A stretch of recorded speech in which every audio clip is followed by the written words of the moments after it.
An Australian man was sentenced to 12 years and 7 months in prison Tuesday for the 1988 murder of a Los Angeles native who fell off a Sydney clifftop that was known as a gay meeting place.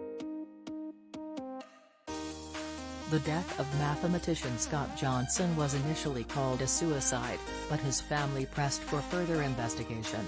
A coroner in 2017 found a number of assaults, some fatal, where the victims had been targeted because they were thought to be gay. Scott White, 51, pleaded guilty in January to murdering Johnson and could have been sentenced to up to life in prison.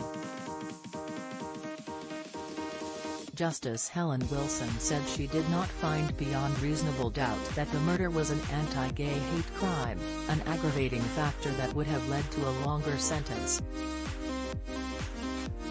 She also said she followed more lenient sentencing patterns that were in place in New South Wales state in the late 1980s. White must serve at least 8 years and 3 months in prison before he can be considered for parole.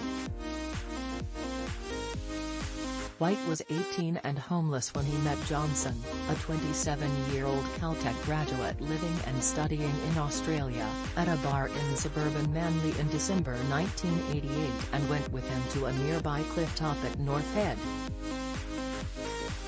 White's former wife, Helen White, told police in 2019 that her then-husband had bragged about beating gay men and had said the only good gay man was a dead gay man.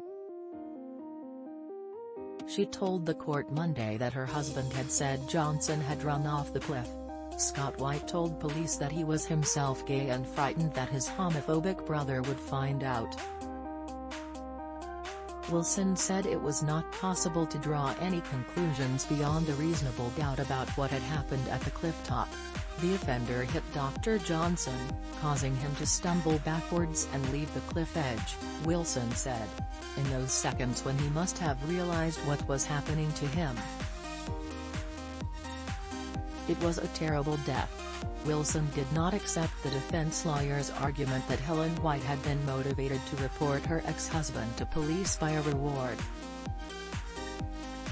Under cross-examination Monday, Helen White denied that she had been aware of a reward worth $1 million Australian dollars, $704,000, for information on Johnson's murder when she went to police in 2019.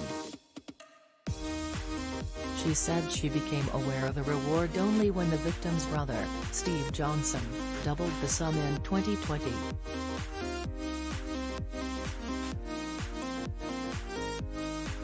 Outside court, Steve Johnson, a resident of Boston, thanked prosecutors and the Australian judicial system for ensuring that White was sent to prison. "We didn't get compensation for Scott this week, but what Scott got was dignity," Johnson told reporters.